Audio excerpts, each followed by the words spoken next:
నమస్తే. కేంద్ర ప్రభుత్వం తీసుకొచ్చిన జాతీయ ఉపాధి హామీ పథకం బిల్ ఏదైతే ఉన్నదో, అంటే పేరు మార్చే బిల్ ఏదైతే ఉన్నదో చట్టము, దాన్ని తీవ్రంగా కాంగ్రెస్ పార్టీ అయితే వ్యతిరేకిస్తూ వస్తూ ఉన్నది. దేశవ్యాప్తంగా కూడా నిరసనలు కూడా చేపడతా వస్తూ ఉన్నది. ముఖ్యంగా ఎంజీ నరేగా పేరును బీబీజీ రామ్జీగా మార్పు వెనుక మార్చడం వల్ల వాళ్ళకి నష్టమైంది. దీని మీద మాట్లాడదాము. మనతో పాటు మాట్లాడడానికి సంచార జాతర నాయకుడు, హైకోర్టు అడ్వకేటు సత్యనారాయణ ఉన్నాడు. సార్ చెప్పండి, ముఖ్యంగా కాంగ్రెస్ పార్టీ మాత్రము దీన్ని వ్యతిరేకిస్తూ ఉన్నది. పేరు మాస్తే వచ్చే అభ్యంతరం ఏంటి? ఇప్పుడు కాంగ్రెస్ పార్టీ పేద ప్రజల పార్టీ, బడుగు బలహీన వర్గాలకు, భారతదేశంలో ఉన్న అట్టడుగున ఉన్నటువంటి పేదలకు వారి యొక్క పని హక్కును కల్పించాలి. ప్రతి ఒక్కరికి కూడా 365 రోజులలో 365 రోజులు కూడా పనులు ఉండవు. కాబట్టి ప్రభుత్వం తరపున కనీసం ఒక 100 రోజులు వారికి పని కల్పించాలి అనే సదుద్దేశంతో 2005లో మరి అప్పటి ప్రధాని మన్మోహన్ సింగ్ గారు, సోనియా గాంధీ గారి ఆలోచనల మేరకు ఉద్భవించినటువంటి ఒక పేదల ఆలోచన చేసి పెట్టినటువంటి ప్రణాళిక మరి మహాత్మా గాంధీ జాతీయ ఉపాధి హామీ పథకం, దాన్ని చట్టంగా చేశారు. చట్టంగా చేయడం వలన వచ్చిన లాభాలు ఏంటంటే, 100 రోజులు ప్రతి గ్రామంలో 100 రోజులు వారికి పని కల్పించాలి. ఎవరైనా అంటే ఇది పేద రైతులకు, కూలీనాలు చేసుకునే రైతు బిడ్డలకు, నిరుపేదల కోసం ఏర్పాటు చేసినటువంటి పనికి ఆహార పథకం కానీ పథకం ఇది.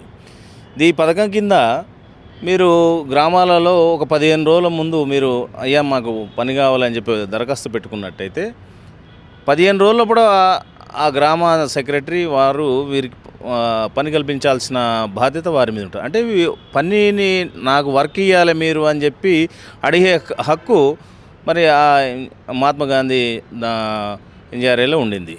ఇప్పుడు మీరు విబి రామ్జీ చట్టం తీసుకున్నట్టయితే ఆ చట్టంలో వీళ్ళకి ఎంతసేపు ఉన్నా రాముని ముందుడు పెట్టి, బీజేపీ రాముని ముందడ పెట్టి వాళ్ళు చేయాలనుకున్నది చేస్తూ ఉన్నారు. ఇది పేద రైతుల మీద, కూలీల మీద, అట్టడుగున్న నిరుపేదల మీద దాడిగానే మేము భావిస్తూ ఉన్నాం. ఎందుకనంటే ఇక్కడ ఒక హక్కుగా ఉన్నదాన్ని ఇప్పుడు బీజేపీ ప్రవేశపెట్టినటువంటి ఈ పథకంలో వారికి ఒక అభ్యర్థన, అయ్యా మాకు పని కల్పించని రిక్వెస్ట్ కానీ లేదా అడుకోవడం కానీ వస్తూ ఉన్నది. కానీ అక్కడ ఉన్న వారికి హక్కుగా లేదు. ముఖ్యంగా ఇంకోటి ఏంటంటే, ఇక్కడ గతంలో 90% కేంద్ర ప్రభుత్వం నిధుల నుంచే వారికి ఫండ్స్ కానీ ఏదైనా వచ్చేటి, రాష్ట్రాల మీద భారం లేకుండే. ఇప్పుడు 60-40 అంటే 40% మరి రాష్ట్రాలే భరించాల్సిన పరిస్థితి ఉంది. అంటే ఈ రోజుల ఉన్న పరిస్థితులలో ఈ పథకాలు అమలు కావాలంటే వాళ్ళు 40% పెడితే కానీ నేను 60% పెట్టాననే పరిస్థితి, అంటే ఎగవేత ధోరణికి నాంది పలుకుతున్నది. మీరు 40% పెట్టండి ఫస్ట్, మేము 60% పెడతామనే కాడికి వస్తుంది.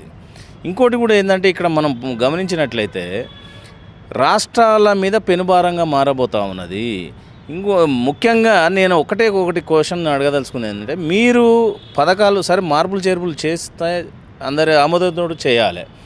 గతంలో మన్మోహన్ సింగ్ గారు ఈ చట్టాన్ని పార్లమెంట్లో ప్రవేశపెట్టినప్పుడు అందరూ కూడా బీజేపీ కానీ ఇతర ప్రతిపక్షాలు ఒక్కరు కూడా అడ్డు చెప్పకుండా అందరి ఆమోదంతో, అందరి మెప్పుతోటి వచ్చిన చట్టం మరి గ్రామీణ ఉపాధి హామీ పథకం గతంలో. మరి ఈరోజు మీరు విబిజీ రామ్జీ తీసుకొస్తే దాని మూలాన ఎంత ప్రతిపక్షాలు గగ్గోలు పెడుతున్నా, మొత్తుకుంటున్నా, అయ్యా ఇది కరెక్ట్ కాదు, ఈ పద్ధతి అంటేటో కూడా మీరు బలవంతంగా రుద్దుతూ ఉన్నారే తప్ప ప్రతిపక్షాలు కానీ ప్రజా వాక్కులకు, ప్రజా సమస్యల మీద అవగాహన లేకుండా ప్రైవేటీకరణ దిశగానే పోతూ ఉన్నారు. ఈ కేంద్ర ప్రభుత్వ పాలనలో ఏ పేదవాడు బతికే పరిస్థితి ఈ రోజున కనబడట్లేదు మనకు.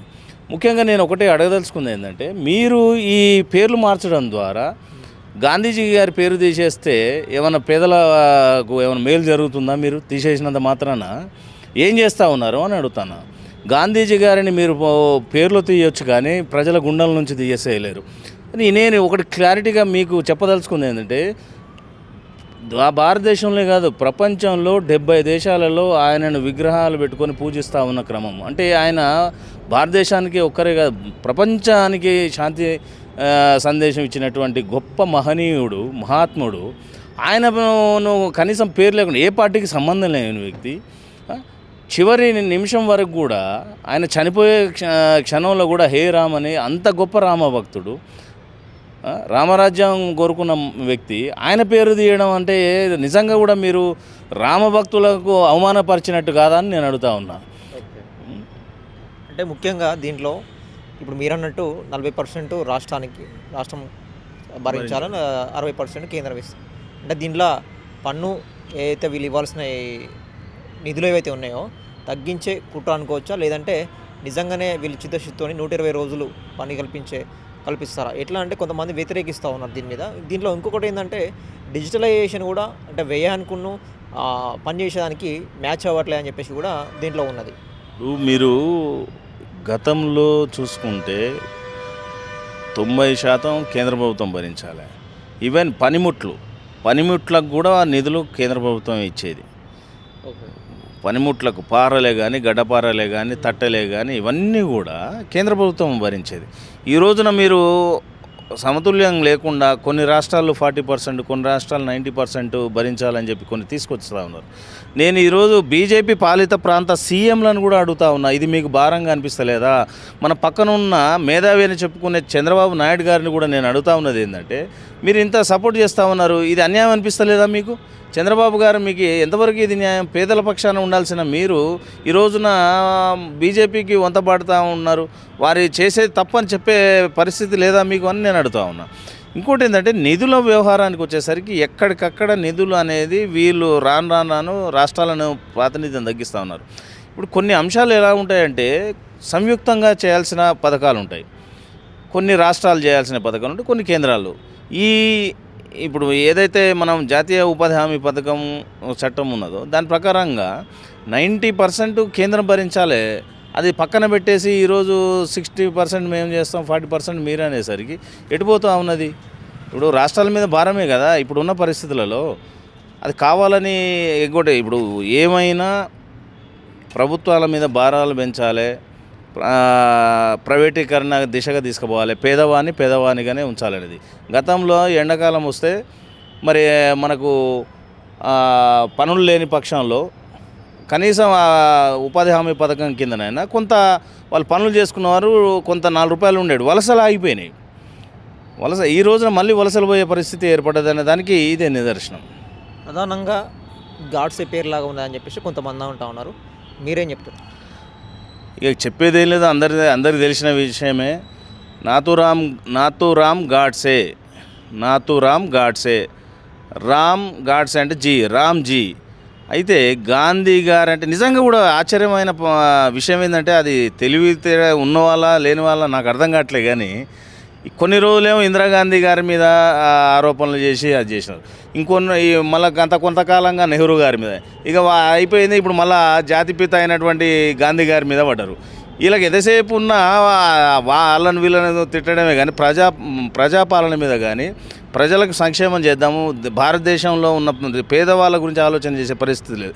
ఈరోజు సంచార జాతుల విషయం మనం తీసుకున్నట్టయితే వారు ఏం చేస్తూ ఉన్నారని నేను అడుగుతా ఉన్నా. ఇప్పుడు అంతో ఇంతో లబ్ధి పొందే సంచార జాతులు ఈరోజు ఇబ్బంది పడే పరిస్థితి ఉంది.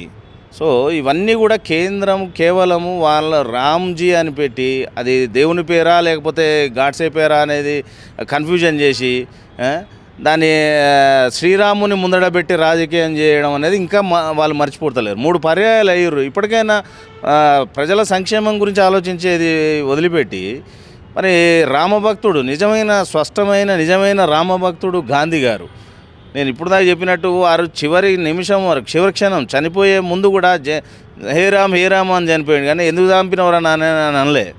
అంటే అంతకన్నా భక్తులా మీరు అంటున్నాను నేను. అలాంటి రామభక్తుని పేరు మీరు ఈరోజు తీసేసారంటే మీరు నిజంగా ఏం రామభక్తులు, ఏం శ్రీరాముడు, శ్రీరామ్ అంటారు.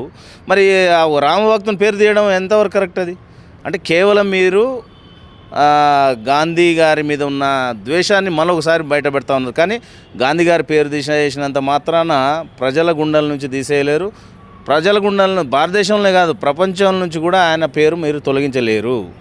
ప్రధానంగా అంటే ఎన్నో సంవత్సరాల నుంచి కూడా ఈ చరిత్ర మీద కావచ్చు, గాంధీని చంపే ఘాట్స్ అని చెప్పేసి కూడా ఇట్లా వాదనలు ఒప్పుకోవచ్చు, చెప్పుకున్న పరిస్థితి కూడా మనం చూసాము. ఏది ఎవరికైనా చెప్పినప్పుడు గాంధీని చంపిన ఘాట్స్ అని. అంటే దీని వెనుక ప్రధానమైన కారణం ఇదేనా అనుకోవచ్చు. ఇక అదే ఇప్పుడు వాళ్ళు ఎంతసేపు ఉన్న చరిత్రను రూపుమాపాలనేది చూస్తూ ఉన్నారు. కానీ చరిత్ర నువ్వు చెరిపినంత మాత్రం చెరిగేది చరిత్ర కాదు, అది ప్రజల గుండెల్లో ఉన్నది, చిరస్థాయిగా ఉండిపోయింది. గాంధీ గారు అంటే ఏదో నువ్వు మొక్క కాదు తీసేయంగానే ఏదో ఎండిపోవడానికి కానీ నరికేస్తే పోవడానికి. ఆయన ప్రతి భారతీయుని యొక్క మన గుండెల్లో ఉన్నారు. కాబట్టి దాన్ని మీరు చెరిపేయలేరు. మీ ప్రయాసాలు బంద్ చేసి ప్రజల సంక్షేమం గురించి ఆలోచించమని నేను చివరికి చెప్తాను. అంటే దీన్ని గాంధీ వర్సెస్ గాడ్సే పోరాటం లాగానే చూస్తారా? ప్రధానమైన డిమాండ్ ఏం చెప్పబోతా ఉన్నారు? ఇప్పుడు మేము చెప్పేది ఒకటి, మళ్ళొకసారి మీరు సమీక్షించండి, కమిటీ వేయండి, చట్టం అయినా కానీ. ఎందుకంటే ప్రతిపక్షాలన్నీ వ్యతిరేకిస్తూ ఉన్నాయి, పేదలు రాష్ట్రాల నుంచి వ్యతిరేకత వస్తూ ఉన్నది. ఇంత పెద్ద వ్యతిరేకత వస్తూ ఉంటే మీరు సాధించేది ఏముంటుంది? కాబట్టి ఖచ్చితంగా మీరు నిజంగా పేదల పక్షంగా పేదల గురించి ఈ పథకాన్ని ఆలోచించినట్టయితే ప్రతిపక్షాలను కూడా వారిని కూడా కలుపుకొని చట్టంలో మార్పులు చేర్పులు చేస్తారంటే ఓకే చేయండి. కానీ ఈ జాతిపిత పేరు తీయడం అనేది ఒక అంశం అయితే, రెండొకటి రాష్ట్రాల మీద పెనుభారం వేస్తూ ఉన్నారు. కాబట్టి ఈ రెండు అంశాలను మరొకసారి పరిశీలించడానికి ఒక కమిటీ వేయాలని చెప్పి నేను డిమాండ్ చేస్తూ ఉన్నాను. Thank you sir.